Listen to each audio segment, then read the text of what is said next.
Hello your books, स्वागत है आप सभी का योर बुक्स चैनल में, जहां पर आप देख सकते हैं कंप्लीट बुक समरीज।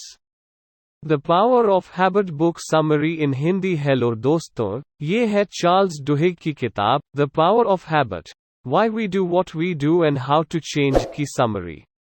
ये बहुत ही इंटरेस्टिंग बुक समरी है। अगर आपके पास कुछ टाइम है तो ये पूरा समरी पढ़े। इस बुक में दी गई सारी बातें आपकी पर्सनल लाइफ के साथ साथ आपके बिजनेस को भी इम्प्रूव कर सकती है, क्योंकि सारे बड़े बिजनेस हैबिट लूप को अच्छे से समझते हैं और इसलिए वो इन प्रिंसिपल्स का इस्तेमाल करके अपने बिजनेस को इम्प्रूव कर पाता है। आज सुबह जब आप नींद से जगे, आपने सबसे पहले क्या किया? लपक कर शावर के नीचे चले गए, ईमेल चेक किया या किचन काउंटर से एक डोनट उठा लिया? आपने नहाने से पहले दांतों को ब्रश किया या बाद में? काम पर किस रास्ते से ड्राइव करते हुए गए? जब आप घर लौटें, तब क्या आपने स्नीकर्स पहना और दौड़ने निकल पड़े, या अपने लिए एक ड्रिंक ग्लास में डाला और टीवी के सामने डिनर के लिए बैठ गए? विलियम जेम्स ने 1892 में लिखा था, हमारा पूरा जीवन, जब तक यह एक निश्चित आकार में है, आदतों का पुंज है। हर दिन किए गए चुनाव हमें सोच समझ कर लिए गए निर्णयों के परिणाम लग सकते हैं, पर वे हैं नहीं, वे आदतें हैं। और हालांकि हर आदत का अपने आप में कुछ मायने नहीं होता, समय के साथ हम किस खाने का ऑर्डर देते हैं, बचत करते हैं या खर्च करते हैं, कितने अक्सर कसरत करते हैं, और जिस तरह हम अपनी सोच और काम की रूटीन को संवारते हैं, इनका हमारे स्वास्थ्य, प्रोडक्टिविटी, फाइनेंशियल सिक्योरिटी और प्रसन्नता पर बहुत बड़ा प्रभाव पड़ता है। 2006 में प्रकाशित किए गए ड्यूक यूनिवर्सिटी के एक रिसर्चर के पेपर ने पाया कि लोगों द्वारा किए गए 40% कार्य वास्तव में निर्णय नहीं थे, बल्कि आदतें थीं। अरस्तु से लेकर ओपरा तक अनगिनत औरों की तरह जेम्स ने अपना अधिकांश जीवन यह समझने में बिता दिया कि आखिर आदतें होती क्यों हैं। परंतु केवल 2 दशकों में वैज्ञानिकों और मार्केटरों और ने वास्तव में यह समझना शुरू किया है कि आदतें कैसे काम करती हैं, और इससे भी अधिक महत्वपूर्ण कि यह बदलती कैसे हैं। किसी समय बिंदु पर, हम सभी ने सोच समझकर निश्चय किया था कि कितना खाना खाएं या जब हम ऑफिस पहुंचें तो फोकस कैसे करें, कितनी बार ड्रिंक लें और दौड़ने कब जाएं। तब हमने चुनाव करना बंद कर दिया और व्यवहार सहज हो गया। यह हमारी न्यूरोलॉजी का स्वाभाविक परिणाम है। और इसे समझते हुए कि यह कैसे होता है, आप जिसे भी पसंद करते हैं उन पैटर्न्स को फिर से बना सकते हैं। आदत का फंदा, आदतें कैसे काम करती हैं। जिस बिल्डिंग में Massachusetts institute of technology (MIT) के ब्रेन और कॉग्निटिव साइंसेस का विभाग है, उसमें लेबोरेटरीज भी हैं जो यूं ही ताकने वालों को सर्जिकल थिएटर्स के गुड़ियाघर संस्करण दिखाई दे सकते हैं। उसमें रोबोटिक बाहों से लगी 1/4 इंच से भी छोटे स्कैल्पल्स, ड्रिल्स, नन्ही हैं। ऑपरेटिंग टेबल्स भी छोटे हैं, जैसे बच्चों की साइज के सर्जन्स के लिए बनाए गए हों।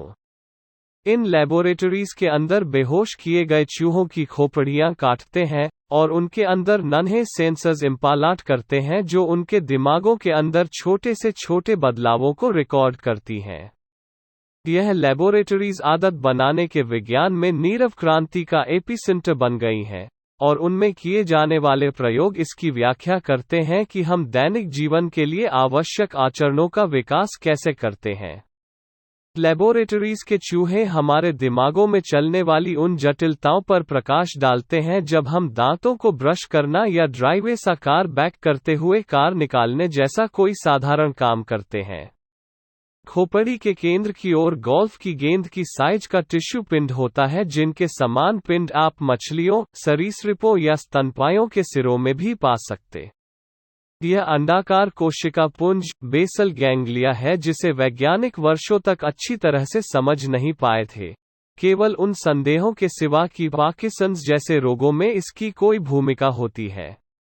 1990 के दशक के शुरू में MIT के शोधकर्ताओं ने सोचना शुरू किया बेसल गैंग्लिया आदतों के लिए भी महत्वपूर्ण हो सकता है। उन्होंने लक्ष्य किया कि घायल बेसल गैंग्लिया वाले प्राणियों को भूल भुलैया से होकर दौड़ने तथा फूड कंटेनर्स को खोलना याद रखने में समस्याएं हो रही हैं। उन्होंने नई माइक्रोटेक्नोलॉजीज का उपयोग करते हुए प्रयोग करने का निर्णय किया जिनसे वे उन सूक्ष्म विवरणों का निरीक्षण कर सकते थे जो दर्जनों रूटीन कार्य करते समय चूहों के दिमाग में चल रहे होते हैं। अंत में प्रत्येक प्राणी को एक टी आकार की भूल भुलैया में रखा गया जिसके एक सिरे पर चॉकलेट रखी गई थी। भूल भुलैया का ढांचा इस तरह बनाया गया था जिससे चूहे का स्थान एक पार्टीशन के पीछे था जो एक जोरदार क्लिक की आवाज किए जाने पर खुलता था। पहले जब वो क्लिक की आवाज सुनता और पार्टीशन को गायब होते देखता तब यह साधारणतः केंद्रीय गलियारे में कोनों को सूंघता और दीवारों को नचोड़ता हुआ आगे पीछे घूमता फिरता था। लगता था कि उसे चॉकलेट की सुगंध मिल रही थी पर वो यह नहीं समझ पा रहा था कि उसे कैसे ढूंढ निकाले। जब यह टी के शीर्ष पर पहुंचता तब यह चॉकलेट से दूर दाहिने मुड़ता और तब कभी कभी बिना किसी प्रत्यक्ष कारण के रुककर बाईं ओर निकल जाता। अंत में अधिकांश प्राणियों को इनाम मिल जाता था, परंतु उनके भटकाव में कोई प्रत्यक्ष पैटर्न नहीं था। लगता था कि हर चूहा फुर्सत से बिना सोचे विचारे टहल रहा था। फिर भी चूहों के सिरों की जांच एक अलग कहानी कहती थी। जब प्रत्येक प्राणी भूल भुलैया से में भटक रहा था, उसका दिमाग और विशेष रूप से उसका बेसल गैंग्लिया जल्दबाजी से काम कर रहा था। हर बार जब कोई चूहा हवा सूंघता या दीवार नचोड़ता, इसका दिमाग एक्टिविटी से विस्फोट करता, मानो वो प्रत्येक गंध, दृश्य और आवाज की एनालिसिस कर रहा हो। अपने पूरे भटकाव के दौरान चूहा सूचना प्रोसेसिंग कर रहा था। सैकड़ों बार एक ही रास्ते चलते हुए इसके दिमाग की एक्टिविटी कैसी बदलती थी, इसका निरीक्षण करते हुए वैज्ञानिकों ने इस प्रयोग को बार बार दोहराया। चूहों ने सूंघना और गलत मोड़ लेना बंद कर दिया। धीरे धीरे बदलावों की एक सीरीज उभर आई। इसके बदले वे भूल भुलैया से होकर तेजी से और भी तेजी से निकलने लगे, और उनके दिमागों में कुछ अनएक्सपेक्टेड हो गया। जैसे जैसे हर चूहा भूल भुलैया से रास्ता ढूंढकर निकलना सीखता गया, उसकी मानसिक एक्टिविटी कम होती गई। जैसे जैसे रास्ता अधिक से अधिक सहज होता गया, हर चूहे ने कम और भी कम सोचना शुरू कर दिया। ऐसा लगता था जैसे पहले कई बार जब चूहे ने भूल भुलैया में रास्ते की तलाश की, तब इसके दिमाग को नई सूचना को समझने के लिए अपनी पूरी शक्ति लगाकर काम करना पड़ता। परंतु कुछ दिनों तक उसी एक रास्ते पर चलते रहने के बाद चूहे को दीवार खसोटने या हवा सूंघने की अब और आवश्यकता नहीं रह गई, और इसलिए खसोटने और सूंघने से संबंधित दिमागी एक्टिविटी समाप्त हो गई। इसे मुड़ने के लिए दिशा चुनने की दरकार नहीं रह गई, इसलिए दिमाग के निर्णय लेने वाले केंद्र शांत हो गए। चूहे ने भूल भुलैया से होकर दौड़कर निकल जाना इस हद तक अपना लिया था कि इसे सोचने की कोई भी आवश्यकता नहीं रह गई थी। परंतु दिमागी निरीक्षणों ने सूचित किया कि अपनाना बेसल गैंग्लिया पर निर्भर करता था। जैसे जैसे चूहा अपनी दौड़ने की गति बढ़ाता गया, लगता था कि यह नन्हे न्यूरोलॉजिकल ढांचे हावी हो गए हैं और दिमाग कम से कम काम कर रहा है। पैटर्न्स याद रखने तथा उन पर काम करने के केंद्र में बेसल गैंग्लिया था। दूसरे शब्दों में, जब बाकी दिमाग सोने चला जाता, तब बेसल गैंग्लिया आदतों को संग्रह करता। चंकिंग की सहज रूटीन यह प्रोसेस जिसमें दिमाग एक्टिविटीज की किसी चेन को एक सहज रूटीन में बदल लेता है, चंकिंग के रूप में जाना जाता है, और इसकी जड़ें इसमें है कि आदतें कैसे बनती हैं। आचरण चंक्स, यदि सैकड़ों नहीं तो दर्जनों हैं जिन पर हम रोज निर्भर करते हैं। इनमें कुछ सरल हैं। मुंह में लगाने के पहले आप ब्रश पर सहजता के साथ टूथपेस्ट डाल लेते हैं।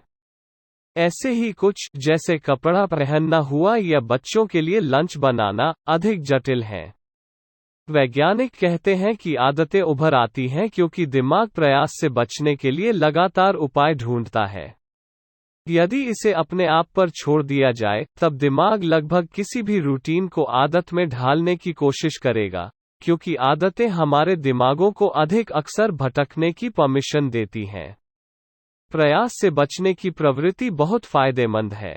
एक एफिशिएंट दिमाग हमें टहलने तथा क्या खाएं इसे चुनने जैसे बेसिक आचरणों के बारे में लगातार सोचना बंद करने की परमिशन देता है, जिससे हम भालों, सिंचाई सिस्टम्स और अंत में हवाई जहाज या वीडियो गेम्स आविष्कार करने में मानसिक ऊर्जा समर्पित कर सकें। हमारे दिमागों में होने वाली यह प्रक्रिया एक 3 ठहरावों का फंदा है।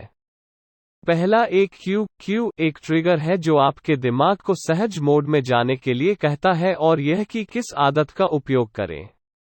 तब यह रूटीन है जो एक शारीरिक, मानसिक या भावनात्मक हो सकती है। अंत में एक रिवार्ड, पारितोषिक है जो आपके दिमाग को यह समझने में सहायता करता है कि भविष्य के लिए कौन सा फंदा याद रखे जाने लायक है। समय के साथ यह फंदा क्यू रूटीन रिवार्ड अधिक सहज हो जाता है। क्यू और रिवार्ड आपस में गुंथ जाते हैं जब तक प्रत्याशा और ललक क्रेविंग का एक शक्तिशाली भाव उभर कर नहीं आ जाता। अंत में एक आदत जन्म लेती है। आदतें कोई विधाता का विधान नहीं है। आदतों की अनदेखी की जा सकती है, बदला जा सकता है या पलटा जा सकता है। परंतु वो कारण जिसके लिए आदत के फंदे का आविष्कार इतना महत्वपूर्ण है, यह है कि यह एक बेसिक सच्चाई से पर्दा हटाती है। जब कोई आदत उभरती है, तब दिमाग निर्णय लेने में भाग लेना पूरी तरह से बंद कर देता है। यह उतना परिश्रम करना बंद कर देता है या अपने फोकस को दूसरे कार्यों पर मोड़ देता है। इसलिए जब तक आप जानबूझकर किसी आदत से लड़ाई नहीं करते, जब तक आप नई रूटीनें नहीं ढूंढ लोते, यह पैटर्न सहजता के साथ खुलेगा। मिट के एक वैज्ञानिक एन ग्रेबियल के अनुसार, जो बेसल गैंग्लिया के कई प्रयोगों का निरीक्षण कर रही थी, आदतें वास्तव में कभी भी गायब नहीं होती। वे हमारी दिमागी ढांचे में एन्कोडेड हो जाती हैं। समस्या यह है कि आपका दिमाग अच्छी और बुरी आदतों में अंतर नहीं बता सकता। इसलिए यदि आपकी आदत बुरी है, यह वहां सही क्यूज और रिवॉर्ड्स की प्रतीक्षा करता हुआ हमेशा घात लगाए रहता है। आदतों के फंदों के बिना दैनिक जीवन की जरा सी बात से घबराकर हमारे दिमाग बंद हो जाएंगे। ललकता दिमाग, नई आदतें कैसे बनाएं। 1900 के शतक के आरंभ में एक दिन क्लाउड सी हॉपकिंस नामक एक प्रख्यात अमेरिकन एग्जीक्यूटिव के पास कोई पुराना मित्र एक बिजनेस आइडिया लेकर आया। उस मित्र ने बताया कि उसने एक अद्भुत प्रोडक्ट का आविष्कार किया था और पूरी तरह से आश्वस्त था कि वो बहुत चलेगा। यह एक मिंटी, झागदार मिश्रण एक टूथपेस्ट था जिसका नाम उसने पेप्सोडेंट रखा था। उसने कहा कि यह उद्यम बहुत बड़ा होने वाला था, केवल यदि हॉपकिंस एक राष्ट्रीय प्रचार प्रसार कैंपेन डिजाइन करने में सहायता करने के लिए राजी हो जाए। उस समय हॉपकिंस एक तेजी से विकसित होते उद्योग का कर्णधार था, जिसका केवल कुछ दशक पहले कोई अस्तित्व ही नहीं था। विज्ञापन। उसने पहले अज्ञात रह चुके दर्जनों प्रोडक्ट जैसे Quaker oats, Goodyear tyres, Bissell carpet sweeper, when camps pork and beans को गृहस्थियों में अविरल प्रयोग में लाई जाने वाली वस्तुओं में बदल दिया था, और इस प्रोसेस में उसने खुद को इतना धनी बना लिया था कि उसकी आत्मकथा माई लाइफ इन एडवर्टाइजिंग, जिसमें अधिक पैसे खर्च करने में आने वाली कठिनाइयों का वर्णन करने में कई चैप्टर समर्पित किए गए थे, सबसे अधिक बिकने वाली पुस्तक बन गई थी। हॉपकिंस के नियम हॉपकिंस के द्वारा स्वयं निकाले गए उन नियमों की सीरीज के लिए प्रसिद्ध है जो यह समझाते हैं कि ग्राहकों में नई आदतें कैसे डाली जाएं। यह नियम उद्योगों को ट्रांसफॉर्म कर देते थे और अंत में मार्केटिंग करने वालों, शिक्षा सुधारकों, पब्लिक हेल्थ प्रोफेशनल्स, राजनीतिकों तथा सीईओएस के बीच पारंपरिक ज्ञान बन गए थे। जब उसका मित्र हॉपकिंस के पास पेप्सोडेंट लेकर आया तो उस विज्ञापन वाले व्यक्ति ने केवल हल्की रुचि दिखाई की थी। इसमें कोई रहस्य नहीं था कि अमेरिकनों के दांतों का स्वास्थ्य भयानक गिरावट पर था। चूंकि जैसे जैसे यह देश अधिक धनवान होता गया, लोगों ने मीठे तथा प्रोसेस किए गए भोजनों को बड़ी मात्रा में खरीदना शुरू कर दिया था। जब सरकार ने प्रथम विश्व युद्ध के लिए लोगों की सेना में भर्ती शुरू की, तब इतने रंगरूटों के दांत सड़े हुए थे कि अधिकारियों ने कहा दांतों की खराब हाइजीन सुरक्षा पर खतरा थी। फिर भी, जैसे कि हॉपकिंस जानता था, टूथपेस्ट बेचना पैसों के मामले में आत्महत्या थी। समस्या यह थी कि शायद ही कोई टूथपेस्ट खरीदता था, क्योंकि इस देश की दांतों का समस्या के बावजूद बिरले ही कोई दांत ब्रश करता था। मैं अंत में कैंपेन का उत्तरदायित्व लेने के लिए राजी हो गया यदि वो स्टॉक के एक ब्लॉक पर मुझे 6 महीनों का ऑप्शन दे, हॉपकिंस ने लिखा था। वह मित्र राजी हो गया। पैसों के मामले में यह हॉपकिंस के जीवन का सबसे समझदारी भरा निर्णय साबित होने वाला था। साझेदारी के 5 वर्षों के अंदर, हॉपकिंस ने पेप्सोडेंट को पृथ्वी पर सबसे अधिक जाने माने प्रोडक्ट्स में से एक बना दिया था, और इस प्रोसेस में टूथब्रश करने की आदत बनाने में सहायता कर डाली, जो पूरे अमेरिका में चौंका देने वाली स्पीड से फैल गया। पेप्सोडेंट के पहले कैंपेन के 1 दशक बाद, मतदान सर्वे करने वालों ने पाया कि दांतों को ब्रश करना आधी से अधिक अमेरिकी जनसंख्या के लिए एक रिवाज बन गया था।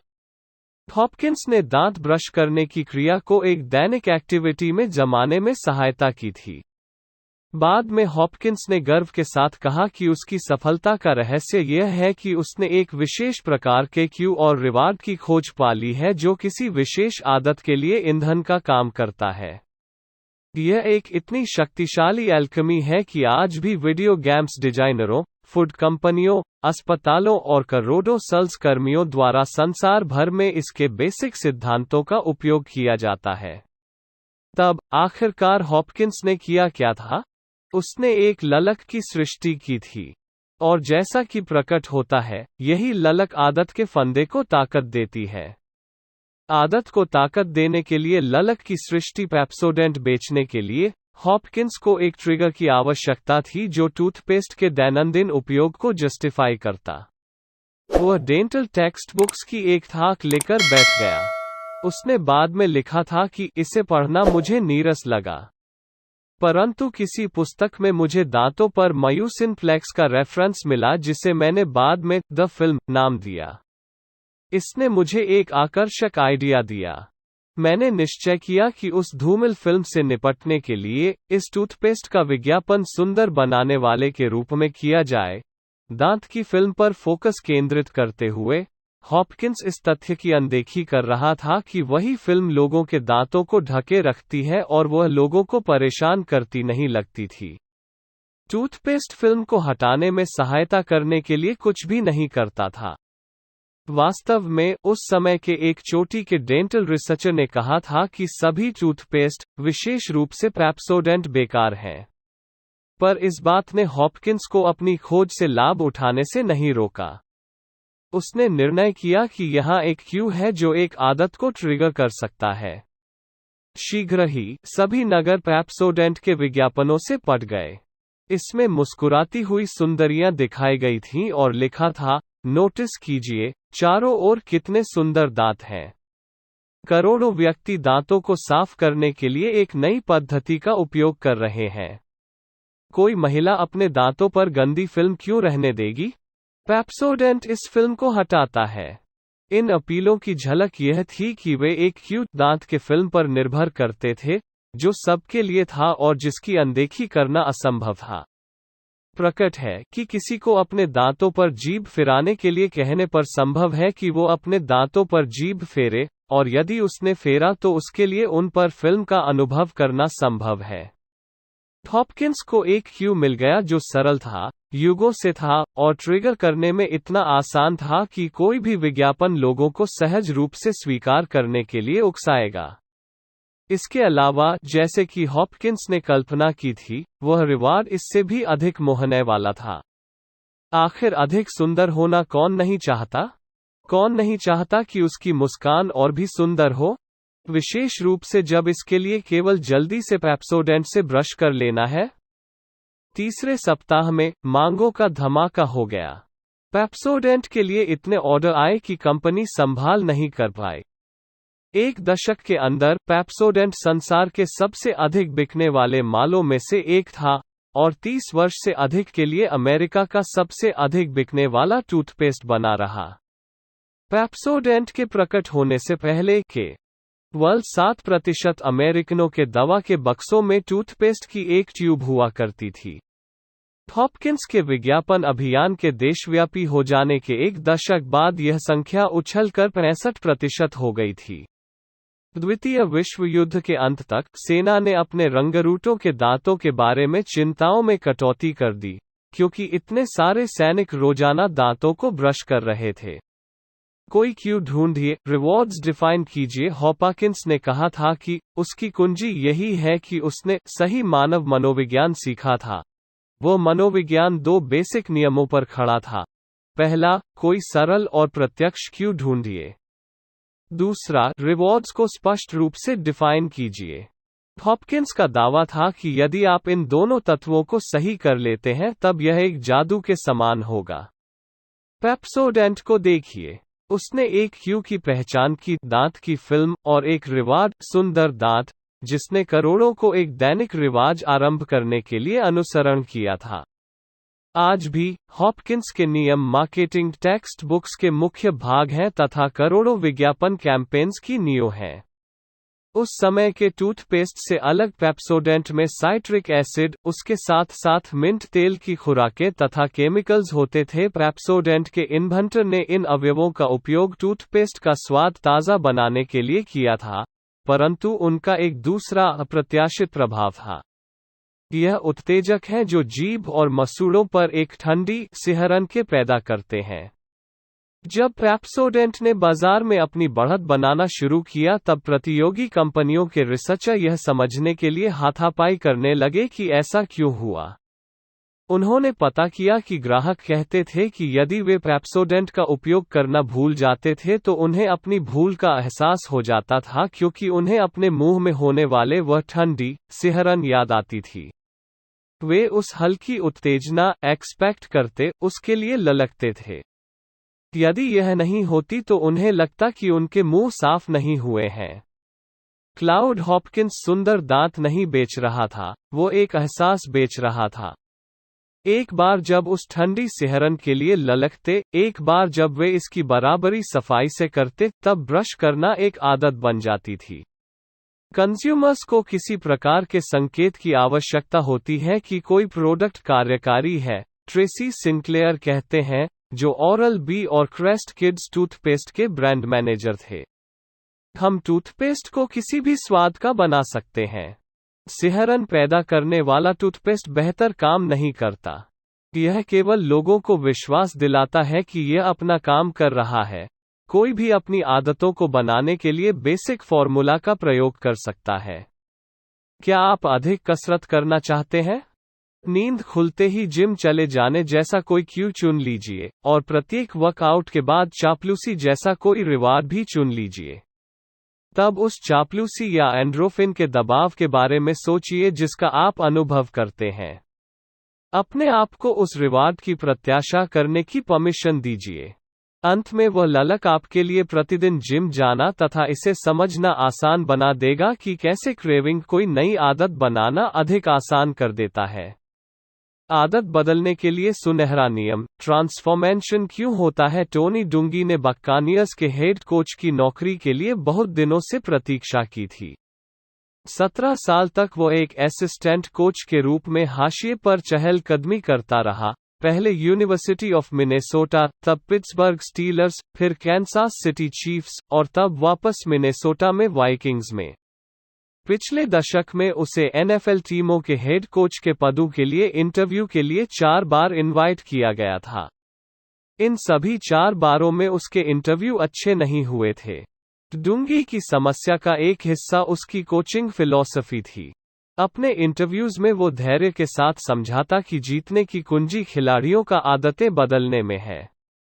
वह किसी खेल के दौरान खिलाड़ियों द्वारा इतने अधिक निर्णय लिया जाना बंद कराना चाहता था।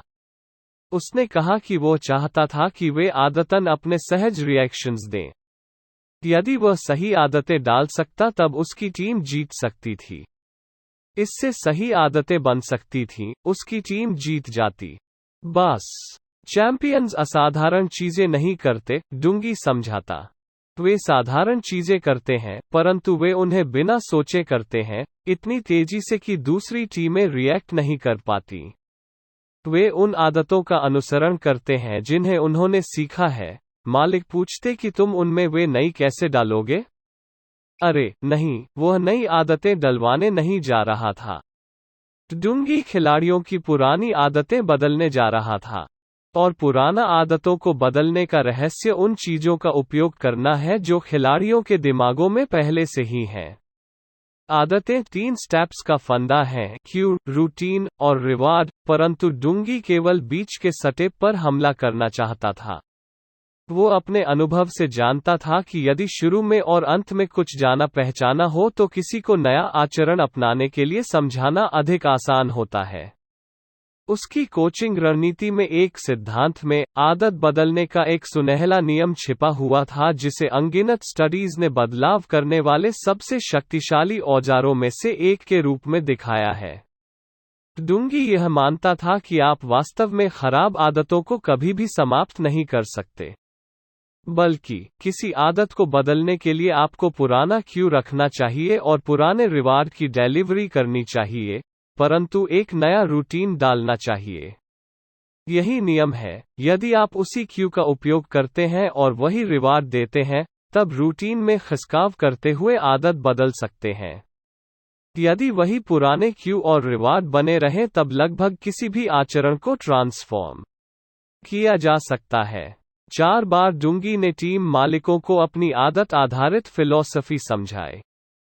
चारों बार उन्होंने पोलाइटली सुना, उसे समय देने के लिए धन्यवाद दिया और किसी दूसरे को नौकरी पर रख लिया।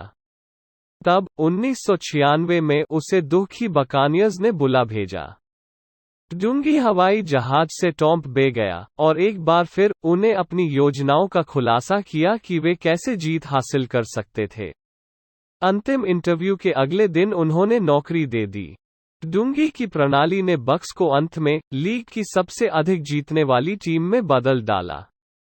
वो एनएफएल के इतिहास में लगातार 10 वर्षों में प्लेऑफ्स पहुंचने वाला अकेला कोच, सुपर बोल जीतने वाला अकेला अफ्रीकी अमेरिकन और प्रोफेशनल एथलेटिक्स में सबसे रिस्पेक्टेड लोगों में से एक बन गया। उसकी कोचिंग तकनीकें पूरे लीग में और सभी खेलों में फैल गईं। उसका दृष्टिकोण किसी के भी जीवन में आदतों के पुनर्निर्माण करने के उपायों पर प्रकाश डालने में सहायता करेगा।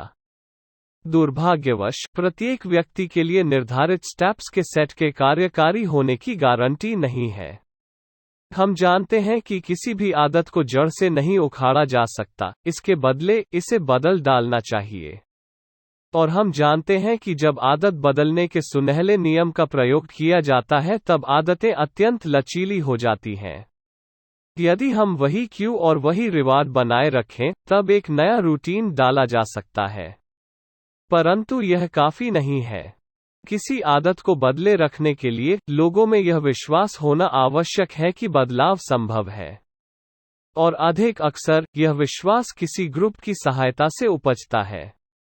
यदि आप सिगरेट पीना छोड़ना चाहते हैं, तब आप एक अलग रूटीन सोच निकालिए जो सिगरेटों से भरे जाने वाले क्रेविंग्स को संतुष्ट करेगा। तब सिगरेट छोड़ने वालों से बना हुआ एक सपोर्ट ग्रुप या कोई समुदाय ढूंढ निकालिए जो यह विश्वास करने में आपकी सहायता करे कि आप निकोटीन से दूर रह सकते हैं, और जब आप लड़खड़ा रहे हों तब उस ग्रुप का उपयोग कीजिए। यदि आप वजन कम करना चाहते हैं, तब यह निर्धारित करने के लिए आप अपनी आदतों की स्टडी कीजिए कि आप हर दिन आप वास्तव में स्नैक्स लेने के लिए अपनी मेज क्यों छोड़ते हैं और किसी को साथ टहलने के लिए लेते हैं, कैफेटेरिया के बदले अपनी मेज पर गॉसिप करने के लिए, कोई ग्रुप जो साथ मिलकर वजन कम करने के लक्ष्यों को साथ मिलकर पता लगाता है, या किसी ऐसे व्यक्ति को पा जाते हैं जो पास में चिप्स के बदले सेवों का स्टॉक रखता है। सबूत साफ है, यदि आप कोई आदत बदलना चाहते हैं, तब आपको एक अल्टरनेटिव रूटीन ढूंढ निकालना चाहिए, और आपकी सफलता के संयोग नाटकीय रूप से बढ़ जाते हैं यदि आप ग्रुप के अंश के रूप में बदलने के लिए कमिटेड होते हैं। विश्वास बहुत ही जरूरी है, और यह सामुदायिक अनुभव से पैदा होता है, हालांकि वह समुदाय केवल 2 व्यक्तियों से बना है। मुख्य आदतें। किन आदतों का महत्व सबसे अधिक है? 1987 के अक्टूबर के एक तूफानी दिन, वॉल स्ट्रीट के मशहूर निवेशकों और स्टॉक एनालिस्टों का एक जत्था मैनहट्टन के एक आलीशान होटल के बॉलरूम में इकट्ठा हुआ। वे एल्कोआ के नाम से विख्यात एल्यूमिनियम कंपनी ऑफ अमेरिका के सीईओ से मिलने वहां आए थे। यह एक कॉरपोरेशन है जिसने लगभग आधी सदी से हर्शी किसेस लपेटने वाले फॉयल, कोका कोला के कैंस के धातु से लेकर सैटेलाइट्स जोड़कर रखने वाले बोल्ट्स तक सभी चीजें बनाई थीं। एल्कोआ के मैनेजमेंट ने मूर्खतापूर्वक नए उत्पादों की लाइन में विस्तार करने की कोशिश में कई गलत कदम ले लिए थे, जब प्रतियोगियों ने उनके ग्राहक और मुनाफे हथिया लिए थे। जब एल्कोआ के बोर्ड ने घोषणा की कि एक नए नेतृत्व का समय आ गया है, तब चेहरों पर राहत साफ दिखाई देने लगा। परंतु यह राहत बेचैनी में बदल गई जब बोर्ड ने अपने चुनाव की घोषणा की। नया सीईओ पॉल ओनील नामक पहले एक सरकारी नौकरशाह हुआ करता था। वॉल स्ट्रीट में कईयों ने उसके बारे में कभी सुना भी नहीं था। जब एल्कोआ की इस स्वागत सभा में बड़े निवेशकों ने निमंत्रित किए जाने की मांग की। यदि आप समझना चाहते हैं कि एल्कोआ कैसा कर रहा है, तब आपको हमारे कारखाने में सुरक्षा आंकड़ों पर देखना पड़ेगा। यदि हम अपनी जख्म दरों को कम करते हैं, अब यह चीयर लीडिंग या उन बकवासों के कारण नहीं होगा जो हम दूसरे सीईओएस से कभी कभी सुनते हैं, ओनील ने कहा। यह इसलिए होगा कि इस कंपनी के व्यक्तियों ने किसी महत्वपूर्ण चीज का अंश बनने के लिए राजी हुए हैं। उन्होंने एक्सेलेंस की आदत डालने में अपने आप को झोंक दिया है। सुरक्षा इसका इंडिकेटर होगी कि हमने अपने पूरे इंस्टीट्यूशन में आदतों को बदलने में प्रगति कर रहे हैं। इसी तरह हमें आंका जाना चाहिए। प्रेजेंटेशन के समाप्त होते ही उस कमरे में निवेशकों के बीच निकलने के लिए एक भगदड़ सी मच गई। एक दौड़ता हुआ लॉबी में गया और पे फोन ढूंढकर 20 सबसे बड़े ग्राहकों को फोन किया। मैंने कहा, बोर्ड ने एक पागल हिप्पी को चार्ज सौंप कर रख दिया है और वो कंपनी को मार डालेगा, निवेशक ने कहा। इससे पहले कि रूम का हर व्यक्ति अपने ग्राहकों को कॉल करना शुरू करे और उनसे यही चीज कहे, मैंने उन्हें अपने स्टॉक तुरंत बेच डालने का आदेश दे दिया है।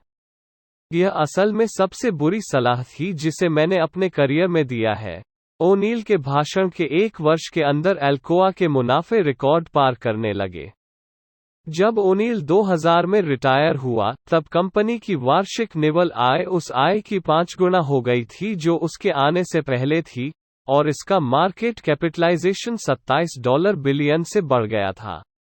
जिस दिन ओनील को नौकरी दी गई थी, यदि उस दिन किसी ने एल्कोआ में $1 मिलियन का निवेश किया होता तो जब तक कंपनी उसके नेतृत्व में था, उस व्यक्ति ने डिविडेंड्स में दूसरा मिलियन कमा लिया होता, और उसके कंपनी छोड़ने तक स्टॉक का मूल्य 5 गुना हो गया होता। ओनील ने कैसे सबसे बड़ी, भारी उबाऊ और संभावित रूप से सबसे खतरनाक कंपनियों में से एक के मुनाफे की मशीन तथा सुरक्षा के गढ़ में बदल दिया था? एक आदत पर हमला करते हुए और संगठन में बदलावों के बुलबुले निकलते हुए देखता रहा। मुख्य आदतें। ओनील का मानना था कि कुछ आदतों में संगठन में आगे बढ़ते हुए अन्य आदतों को बदलते हुए चेन रिएक्शन शुरू करने की क्षमता होती है।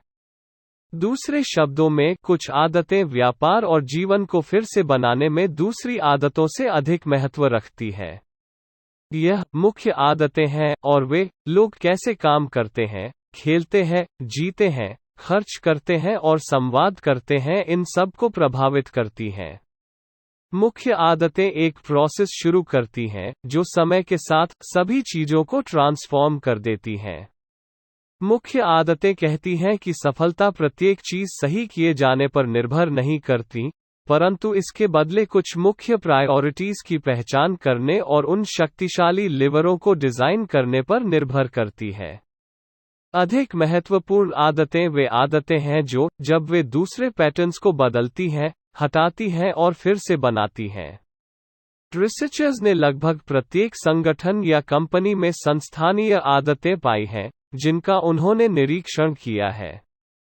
व्यक्तियों के पास आदतें होती हैं, समूहों के पास रूटीनें होती हैं, जेफरी हॉजसन ने लिखा, जिसने अपना पूरा करियर संगठनात्मक पैटर्न्स का निरीक्षण करने में बिताया था। ओनील को इस प्रकार की आदतें खतरनाक लगती थीं। हम बेसिक रूप से निर्णय करने को एक ऐसे प्रोसेस को सौंप देते करते थे जो वास्तव में बिना सोचे हो जाती थी। उस समय एल्कोआ संघर्ष कर रहा था। आलोचक कहते थे कि कंपनी के कर्मी काफी कुशल नहीं थे और इसके प्रोडक्ट्स की क्वालिटी खराब थी। परंतु ओनील ने अपनी सबसे बड़ी प्रायोरिटीज के रूप में अपनी सूची में सबसे ऊपर क्वालिटी या कार्यकुशलता नहीं लिखा था। एल्कोआ जितनी बड़ी और पुरानी कंपनी में आप कोई स्विच पलटते हुए प्रत्येक कर्मी से कठोर परिश्रम और अधिक प्रोडक्शन एक्सपेक्ट नहीं कर सकते। भूतपूर्व सीईओ ने सुधार मैंडेट देने की कोशिश की थी और 15,000 कर्मचारी हड़ताल पर चले गए थे। यह इतना खराब हो गया कि वे डमियों को पार्किंग लॉट्स में ले जाते, उन्हें मैनेजरों के समान कपड़े पहनाते और उन्हें पुतलों में जला देते। एल्कोआ कोई खुशहाल परिवार नहीं था, उस समय काम करने वाले एक व्यक्ति ने कहा। यह अधिकतर उस मैनसन परिवार की तरह था, परंतु इसके साथ पिघला धातु जुड़ा हुआ था। ओनील ने सोचा कि उसकी टॉप प्रायोरिटी कुछ ऐसी होनी चाहिए कि प्रत्येक व्यक्ति, यूनियन और एग्जीक्यूटिव्स सहमत हों कि यह महत्वपूर्ण थी। उसे एक फोकस की आवश्यकता थी, जो लोगों को साथ ला सके, जो लोग कैसे काम करते और संवाद करते थे, इन्हें बदलने के लिए उसे एक लिवरेज दे। लिवरेज के लिए फोकस चुनना। मैं बुनियादी चीजों पर गया, ओनील ने कहा। हर व्यक्ति इसके योग्य है कि वो काम उतना ही सुरक्षित रूप में छोड़े जितना वो आया था, ठीक है? आपको भयभीत नहीं होना चाहिए, अपने परिवार को खिलाना आपको मार डालेगा। यही वो चीज थी जिस पर मैंने फोकस करने का निर्णय लिया, प्रत्येक व्यक्ति की सुरक्षा आदत को बदल डालना। अपनी सूची के शीर्ष पर ओनील ने लिखा, सुरक्षा तथा एक दुस्साहसी टारगेट रखा। 0 जख्म। 0 फैक्ट्री नहीं। 0 जख्म बस। यही उसकी कमिटमेंट रहेगी, चाहे इस पर जितना भी खर्च हो, कोई बात नहीं। दृष्टिकोण की दमक यह थी कि वास्तव में ओनील के साथ कर्मी सुरक्षा के बारे में बहस नहीं करना चाहता था। यूनियनें बेहतर सुरक्षा नियमों के लिए वर्षों से संघर्ष कर रही थीं। मैनेजर भी इसके बारे में बहस नहीं करना चाहते। जख्मों का अर्थ था प्रोडक्टिविटी खोना तथा नीची मनोदशा। जिस बात को अधिक लोग समझ नहीं पाए, फिर भी वो 0 जख्म पाने के लिए ओनील की योजना थी, जिसने एल्कोआ के इतिहास में सबसे मौलिक पुनर्गठन को में आवश्यक बना दिया। कर्मियों की सुरक्षा करने के लिए एल्कोआ को पृथ्वी पर सबसे सुव्यवस्थित एल्यूमिनियम कंपनी बनना था। इसके कारण सुरक्षा योजना को आदत के फंदे पर मॉडल किया गया था। उसने एक सरल क्यू की पहचान कर ली, किसी कर्मचारी का जख्म। उसने एक सहज रूटीन जारी किया, किसी भी समय जब कोई जख्मी होता, यूनिट प्रेसिडेंट 24 घंटे के अंदर ओनील के पास रिपोर्ट करना पड़ता और यह सुनिश्चित करने के लिए एक योजना प्रस्तुत करनी पड़ती कि यह जख्म फिर कभी नहीं होगा। और इसमें एक प्राइज था, प्रमोशन केवल उन्हीं व्यक्तियों को दी जाती जो इस सिस्टम को अपना लेते थे। जैसे ही एल्कोआ के सुरक्षा पैटर्न बदले, कंपनी के अन्य पहलू तथा वे नियम भी जिनका विरोध करते हुए यूनियनों ने दशकों बिताए थे, जैसे व्यक्तिगत कर्मियों की प्रोडक्टिविटी का माप किया जाना, जिन्हें अचानक अपना लिया गया, क्योंकि ऐसे माप हरेक व्यक्ति को यह समझने में सहायता करते थे कि मैन्युफैक्चरिंग सिस्टम प्रणाली का कौन सा भाग काम नहीं कर रहा था और सुरक्षा संकट पैदा कर रहा था।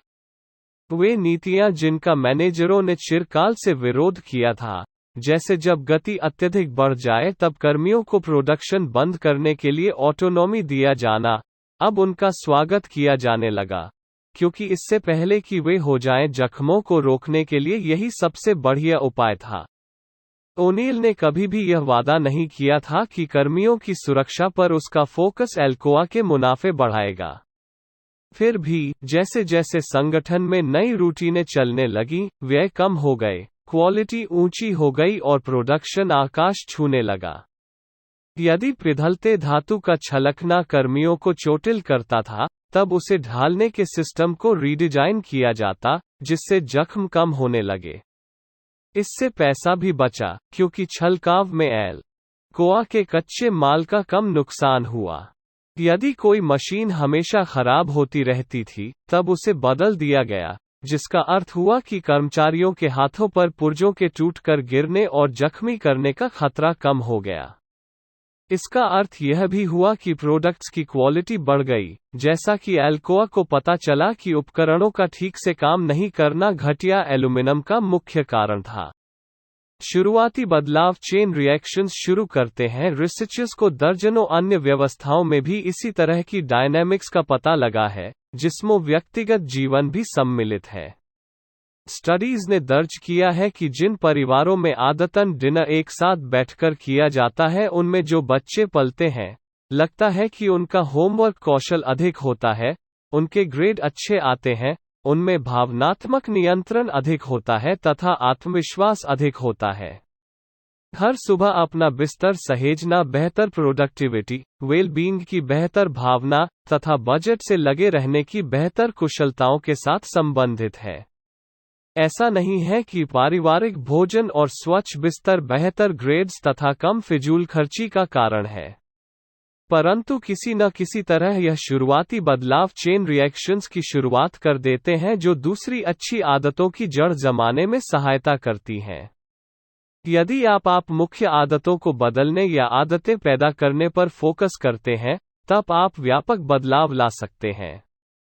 वे नए ढांचे बनाते हुए दूसरी आदतों को फलने फूलने में सहायता करती और वे उन संस्कृतियों को स्थापित करती हैं जहां बदलाव संक्रामक हो जाता है। स्वतंत्र इच्छा की न्यूरोलॉजी। क्या हम अपनी आदतों के लिए उत्तरदायी हैं? आदतें उतनी सरल नहीं होती जितनी वे दिखती हैं। आदतें, यदि हमारे दिमागों में जड़ें जमा भी लें, फिर भी वे विधाता का विधान नहीं हैं। यदि एक बार हम जान जाएं कि कैसे चुनें, तब हम अपनी आदतें चुन भी सकते हैं। हम आदतों के बारे में जो भी जानते हैं, भूलने वाले रोगियों का अध्ययन करने वाले न्यूरोलॉजिस्ट से लेकर कंपनियों को फिर से बनाने वाले संगठन विशेषज्ञ तक, वह यही है कि यदि आप जान जाएं कि वे कैसे कार्य करती हैं, तब इनमें से किसी को भी बदला जा सकता है।